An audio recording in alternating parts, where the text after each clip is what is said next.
Oh, okay. Mariners win 14-2. They improve to 70-55 on the season. They take the first of the 3-game series against the Chicago White Sox. Let's go over how it happened. This is going to be a long one. This is going to make this a gosh dang Russian novel. JP Crawford scores on a wild pitch. Raleigh doubles home 2. Raleigh scores on a throwing error after Cade Marlowe steals second. Josh Rojas singles in a run. 5-0. That's the first inning. White Sox get 1. Eloy Jimenez doubles home Elvis Andrus. All Mariners from that point on. Cal Raleigh homers in the 5th. Teoscar Hernandez homers in the 5th. Both of those solo shots, 7-1. Teoscar Hernandez singles home 2 runs in the 6th, 9-1. Cal Raleigh hits a 3-run homer, big dumper, 12-1. Canzone homers to make it 13-1 also in the 8th. And then in the 9th, Jose Caballero singles home Josh Rojas, 14-1. White Sox get we are also still playing to make it 14-2. That's it. That's all there is. Before we get into the positives and the negatives, there's only one negative to tell you the truth, but we'll get into that. But first, we got to talk about the good people of Simply Seattle. They're awesome. They provide the very best in Seattle gear, whether you're a Mariner fan, a Kraken fan, a Seahawk fan, a Supersonic fan, a Husky fan, a Storm fan, a Sounders fan. I think that's all the professional Seattles, but there's also stuff like FC Ballard and the Tacoma Rainiers. I heard they're putting out some Washington State Cougar stuff. It's fine. No, I'm just kidding. They have the very best of anything you could be looking for in terms of Seattle gear. And they've got some other stuff too, like Seattle themed shirts, Seattle themed gifts. Definitely can't recommend them enough. And if you're going to you're going to shop there. And of course you are, you're going to use code MollyWatt15, because if you use that code, you save 15% on your total order. Thank you to the good people of Simply Seattle for sponsoring the show. And if you need that link again, it will be provided in the description. Okay, you're saying 14-2. Chris, how can there be a negative? How can there possibly a negative? Oh, there's a negative. It has nothing to do with the Seattle Mariners. The Chicago White Sox are horrific. That is a baseball team that I do not want to watch play ever again, except for the next 2 days. And of course, if this bites me in the butt, so be it. There's a lot of butt to get bitten. They're awful. They are a horrible baseball team. In terms of pure talent on the roster, the only team I'm taking over them for sure right now, in terms of worse, I guess, the only team that's worse than them is Oakland. I'll take what Kansas City has. I'll take what Washington has. I'll take even what Colorado has over what they got going on right now. Horrific baseball team. I looked at the starting lineup. The only player I would take in my starting lineup for that team right now is Eloy Jimenez. Everybody else, nah, hard pass. Hard pass. And, look, they have some good prospects coming up finally. Oscar Colas could be a thing in a few years. Some people think Colson Montgomery is a top 5 prospect right now. I'm not quite there, but he's got a chance to be something interesting. But right now, the Chicago White Sox are awful, horrific, and good for the Mariners for taking advantage of it. And boy, did they ever take advantage of it. Before we get into all the offensive stuff, Luis Castillo shoved. Excellent effort. Gives up the 1 run in the first. Did get bailed out by a terrific Cade Marlowe play in center field, by the way. Julio Rodriguez sitting this one out. I don't think it's injury related. If I could be completely honest with you, I missed almost all the news today, except for obviously Emerson Hancock being placed on the injured list and JP Crawford coming back. And we'll talk about a bullpen move they made as well. But yeah, she scored 14 without Julio Rodriguez, one of the hottest hitters that I've ever seen. Yeah, that is impressive. But yeah, Luis Castillo was awesome. Edward Bazardo and Darren McCon. I don't know how it always ends up sounding like that, but we'll just go Don Kong. They're not good pitchers, but they are not good major league pitchers, but they're able to work in this game because you just absolutely dominated for the first throughout. You gave yourself that opportunity, and Bazardo doesn't give up a run. McCon gives up 1 unearned run, but struck out the side. You can debate whether or not that's technically striking out the side. Me personally, I think it is. But it's awesome to be able to use those guys. They are your 12th and 13th pitchers, right? They are not guys that you really want to use in high leverage situations. They didn't have to. They got to use those guys. Awesome. Awesome to see them pitch in that situation because you really only want them to pitch if you're up by 12 or down by 12. All due respect to them. Not guys I want to rely on. You see with Pizzardo why it could work. There's a lot of movement on those pitches.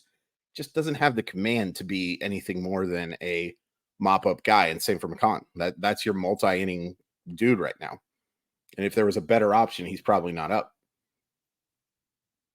But they give up a total of 1 run, strike out 5. Good for them. Good for them. You saw how pumped up Pizzardo was, by the way, when he got that strikeout in a 13-1 game. This is one of the cool things about baseball is even while it's a team sport, obviously, but because there's so many individual moments to it, you can get pumped up when you get the job done. Good for him. He lowered his ERA to 10.38. He gets a chance to celebrate doing something good. Okay, offensively. I mean, there's so much good here. The only person who doesn't get a hit is Mike Ford. Not including Brian O'Keefe, who pinch hits. He also goes over. He goes 0 for 1. Oh well. And JP Crawford didn't get any hits. He went 0 for 4, but he walked twice, and it's great to see him back in the lineup. Good to see that he's healthy. That's the most important thing, but he certainly helps the Seattle Mariners right now. Understatement of understatements. We'll be very curious to see how that lineup looks tomorrow. If he's still in that top spot, I will guess that he is, but the way Julio's been playing out of that top spot, it at least has to give you some kind of pause for concern, right? Or not concern, but cause to think about it. Hey, Eugenio Suarez reaches 3 times. Ty France scores a couple of runs and gets a couple of hits. Kenzone hits that homer. Marlowe gets a hit. Josh Rojas with a 3-hit game. I think he's looked fantastic. Now, I still have my doubts about how much the Seattle Mariners really wanted Josh Rojas. There might be some analytical guy who says we were screaming for him because he was due for some positive regression, yada, yada, yada. I have my doubts, but he's been great. He's looked good defensively outside of really 2 plays. They've been 2 big plays, but really outside of that, he's looked great at second base. If he's your 9-hitter and what he's giving you is so much more than what Colton Wong was giving you. Darning with faint praise a little bit, but I have liked what I've seen from Josh Rojas thus far. Teoscar Hernandez drives in 3. He's been terrific in August. It's a frustrating experience. I get why people don't love watching Teoscar Hernandez play because there's so much bitter that comes with the better, but the better is so good. And in the month of August, he's been awesome. It's been awesome to see, and they've needed it. Big dumper. 3 for 5. Scores 3 runs, drives in 6, and hits 2 homers. I was a little irked isn't the right word. I would have liked to have seen him try to get the 3rd. He's so important for your roster that I totally understand. I've said important probably too much. Everybody here is important. They're playing with thin margins, folks. But he's so important for what you're doing that I get why you give him that rest, and he's earned that rest. He didn't look too upset about it. I would have liked to have seen him get a chance for that 3rd homer. Oh, well. That's to say, if that's one of your biggest complaints from this game, that tells you just how flippin' dominant this team was today. And again, the White Sox are just terrible. But the Mariners looked the part today. They looked the part and then some today. Could not be more impressed with how this team has played lately. 15 games over 500. They were 38 and 42. 38 and 42. And since then, they have gone 32 and 13. And that's not a small sample, folks. That's a quarter of your season. It's very similar to last year, except for the Mariners never had that extreme low of 29 and 39. There was just a lot of treading water. And there hasn't been the extreme high of a 14-game winning streak. But if you asked me, no, I'd probably take 14. But 32 and 13 is a nice consolation prize. And they've had an 8-game winning streak. And I think this is now 7 in a row. Yeah. 7 in a row after that 8-game. You say had an 8-game winning streak, 3-game losing streak, 7-game winning streak. 8-game winning streak, 3-game losing streak, 7-game winning streak. And all 3 of those losses by 1 run, 2 of them in extra innings. This is fun. I keep saying it, but I'm having a blast watching this baseball team. And all the credit in the world to these players. Of course, it's credit to these players, but they've just been so good. They have just been so dang good. Unfortunately, the last time I checked, the Astros were beating the Red Sox, but Texas just took a 1-0 lead. Shoot. Oh, it's time to scoreboard watch, by the way, folks.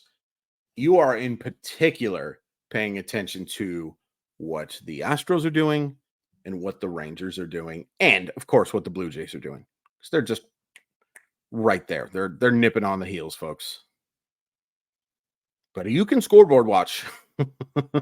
It's still a race to where you control your own destiny, all that stuff. There's so much baseball left to be played. But it's okay to scoreboard watch at this point. You probably can scoreboard. You can do whatever the heck you want. I'm not your dad. I might be your fun uncle, but I'm not your dad. Yeah. This was a hoot. Grandma loved this one. She loves Cal Raleigh. She does not like the name Big Dumper. It's one of the few things we disagree on. Asparagus and the name Big Dumper are probably the 2 biggest things we disagree on. Asparagus is disgusting, by the way. So tomorrow, we got a little bit of a pitching change. Tomorrow, we are going to see the return of Brian Wu. I'm going to make sure that's correct. Let's scroll down to the little schedule thingy. But I'm pretty sure I saw that's what they're doing. Yep. Is Brian Wu against Mike Clevenger.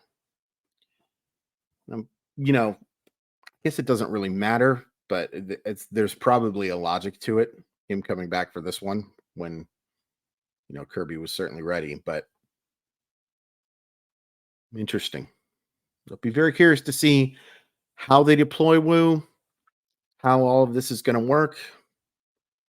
Because of the Emerson Hancock injury, because of the Marco Gonzalez injuries, because of the Robbie Ray injury, Brian Wu has become really important.